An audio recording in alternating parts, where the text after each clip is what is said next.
All right, welcome back to the show on Decoded with Mahesh Chokolingo.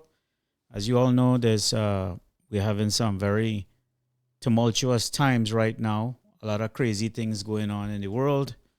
A lot of things being blasted across social media that would make a lot of us unstable and emotional. And you know what? Rightfully so. I think right now we all need to be a little bit compassionate with each other and ourselves and admit that we all might just be falling into the trap of getting played emotionally by forces that are unseen, by forces that have no name and that are hidden beyond the periphery of what we may have.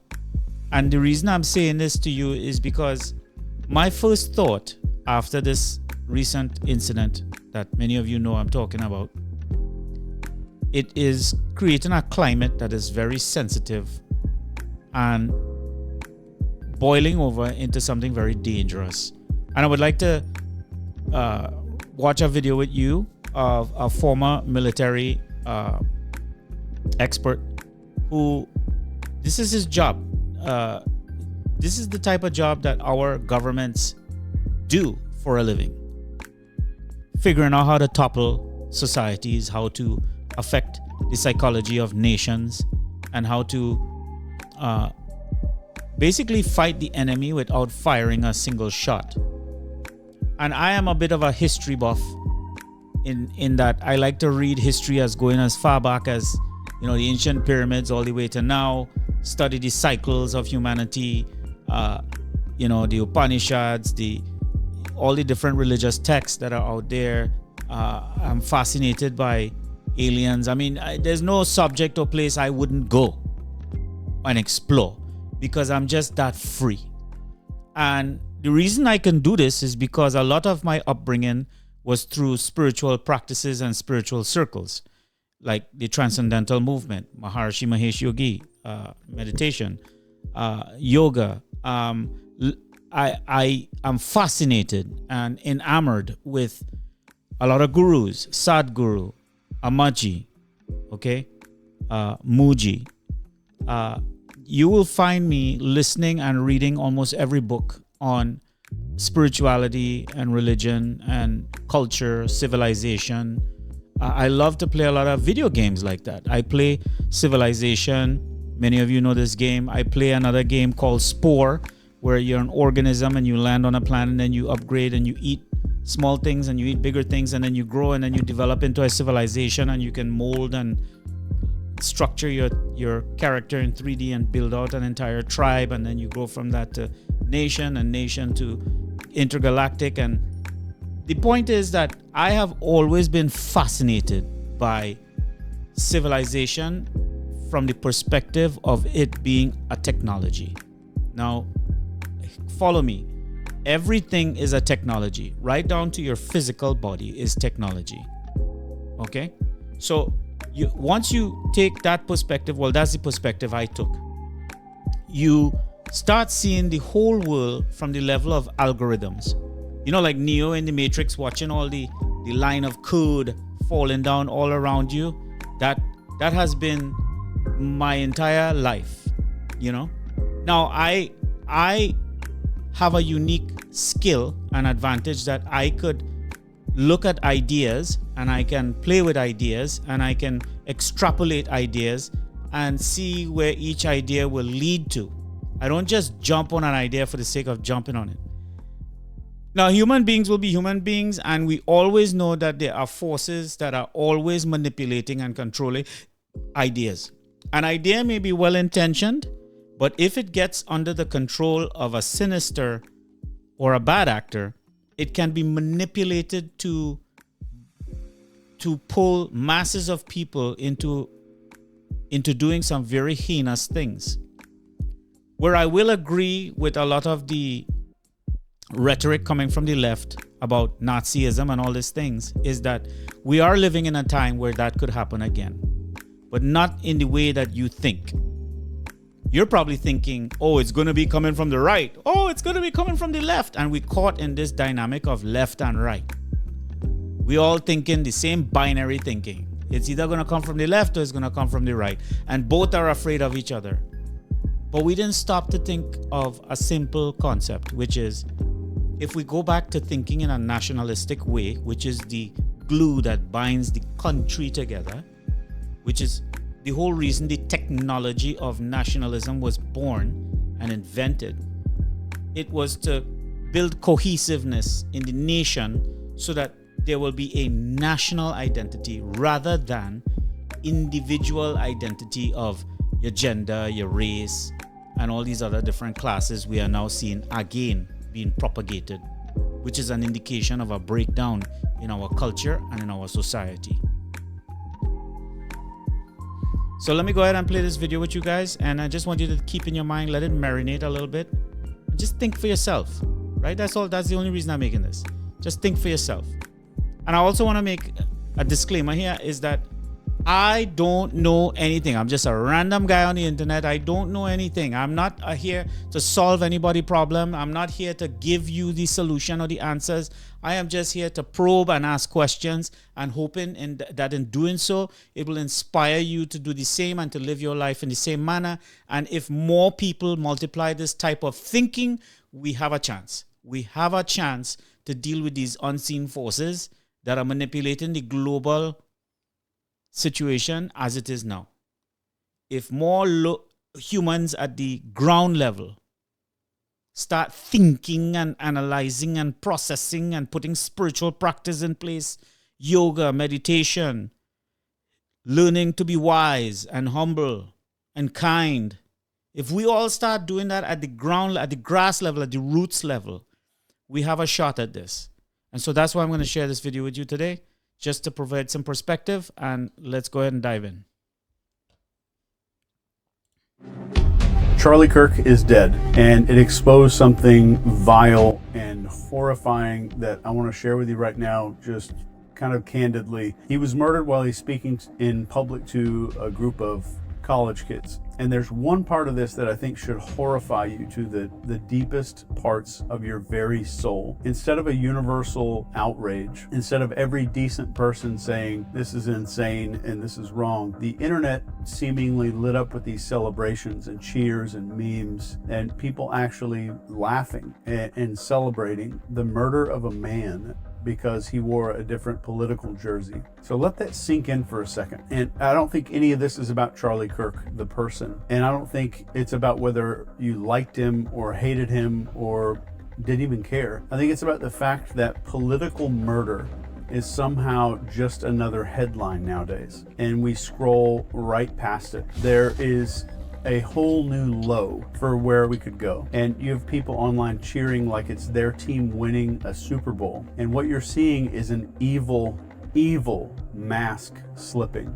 This is a signal. And it's a signal that we, and I do mean we, all crossed into something that is a lot darker than just politics. This right here, what we're seeing is what happens when violence becomes part of a political conversation. When actual TV networks air over and over clips that encourage people to see the other side, not as neighbors that we might disagree with, but as enemies that need to be destroyed, as the threat to society. And you've seen it, I have no doubt. We all have seen this. People in the media saying these people are a threat, these people are dangerous, maybe some violence is justified, and it's not fringe anymore. This is mainstream. And there are thousands of these clips out there aired to millions of people, kind of nudging, suggesting, maybe planting seeds that maybe a fist, maybe a bullet is a legitimate form of political debate. You resist the temptation to run up and wring her neck. Biggest terror threat in this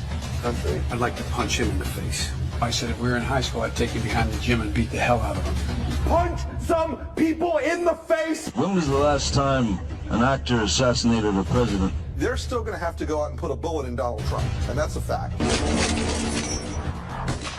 A lot of people don't have the attention span to maybe stick with this, but I pray that you do, because I'm going to expose something here that's going to change everything for you if you stick around. But here's the irony, and what I think is a absolute concrete law of history. It's concrete law. The minute that your ideas require violence to enforce or spread, they're already completely bankrupt. Every tyrant, every failed ideology, every social collapse starts the exact same way. The debate dies, then violence takes the place of debate. And you can't argue with a gun. You can only kill with it. And when killing is the substitute for a conversation, society as a whole starts falling off a cliff. And we all, myself included, we all have been sold the biggest con of our entire life. And this is that the problem is left versus right, or Republicans versus Democrats. And that is the distraction fireworks show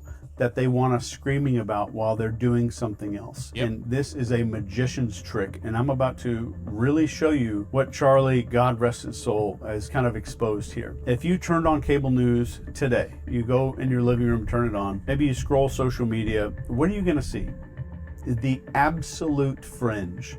They're going to show you the loudest, dumbest, most cartoonish people from the other side blasted in your face 24/7. You're not being shown your neighbor or your coworker or the mom next door who votes differently. You're being shown a bunch of professional lunatics that are handpicked to make you think one thing. And the one big thing that they want you to think is, oh my God, these people are insane.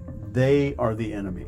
That's the reason that we're going downhill. And none of this is an accident. This is word for word textbook psychological operations. And military psyops manuals literally describe how you isolate a target audience, then you pump them full of a bunch of outrage, you create a tribal us versus them identity. This is straight out of a psyops textbook. So why would we want to do this? Or why would psyops want to do this? Because once you're locked into tribal thinking, you're going to swallow anything. You're going to believe any lie about the other side. You're going to cheer when other people suffer. You'll excuse things that you would never excuse in your own neighborhood if you watched it right in front of you and it was one of your neighbors.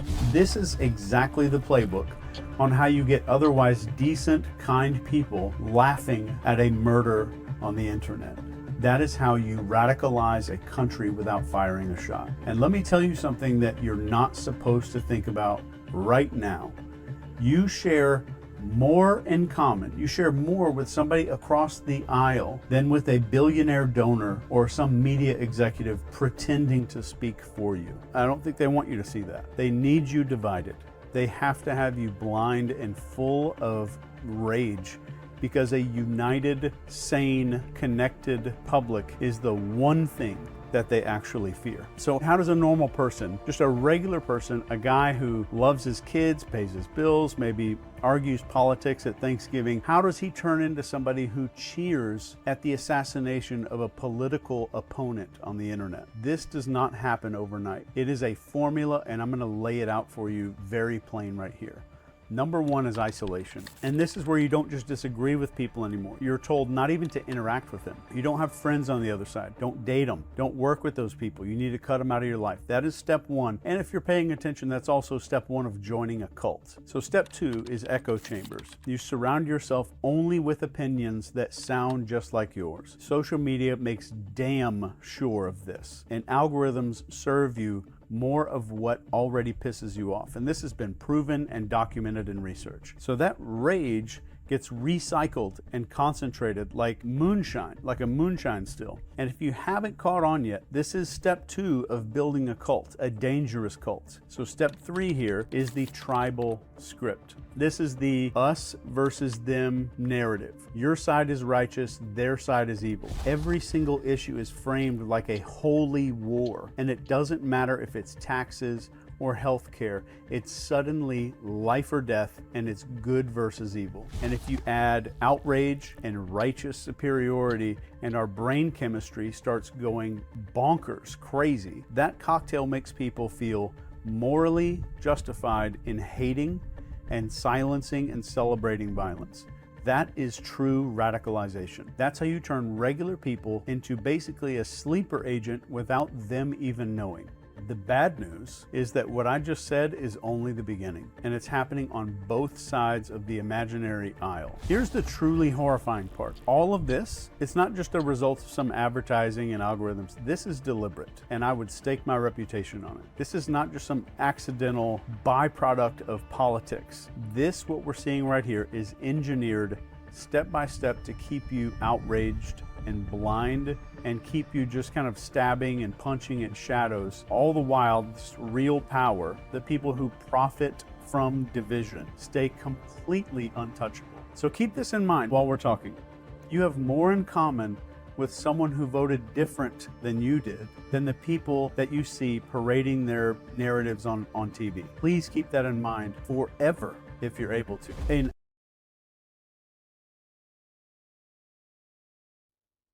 oh man. Wow. Okay, I didn't want to go too deep into the video because it's a really good video. I suggest you go watch it. I'll have the link in the description below. I just wanted to make everybody aware that this is what's happening right now, and that this didn't just start with Charlie Kirk. This started, if you could think as far back as you can, if you have the mind of an elephant like I do, I can go back to when I was a kid in the 80s and in the 90s, and I can remember and I can see the progression of how the education system started to fall away little by little, how we were all being slowly indoctrinated and groomed into this left-right versus narratives. We really didn't see it start to seep in until around 9/11, 2001-ish. That's when we started seeing this divide mentality really kick in. And from there, it escalated up to Obama. And from Obama, it went full force when Trump started around 2016. And then when COVID hit, it went bonkers. People, family members, were willing to cut each other off over that situation. The medical situation. I can't say it because you know why. So, and it continued. It continued. It kept going and going and going. And here we are now.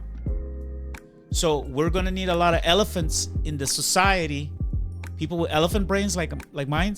We're going to need a lot of us to unite and start making content and pumping out content like crazy to wake people up so that we avert this invisible force, because this is an invisible force that is doing and orchestrating this with such near perfect execution, with such near perfect accuracy, that even a bullet fired from a gun couldn't do what this force or energy is doing.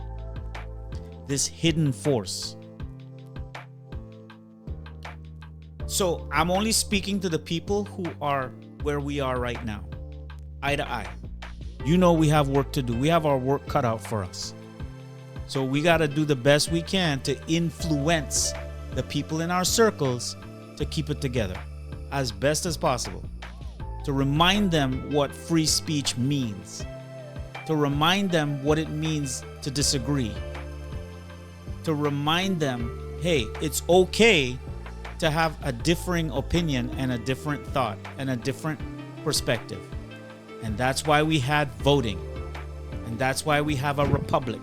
And that's why we have all the systems we've put in place. These systems can only work when the people operating in these systems are elevated enough to use the systems as they were intended. Now, a system's not always going to work, because if the consciousness of the society falls, then systems just become weaponized. But as we elevate, then we can use them as they were intended. Okay? This is that Matrix thing I'm talking about. Right? When you start waking up and seeing things like the Matrix, the lines and the code, they're falling all around you, then that's where we're at right now, guys. So there's a lot of light workers in the world today. This is for you. We have been summoned. We have been called. We are here. And we were born here for a reason. Okay? So all of this is playing out. It's supposed to play out. And we're here for that reason. So God bless. I love all of you, even the people, if we disagree with each other, that's supposed to be that way. And the spiritual movement has it correct, guys.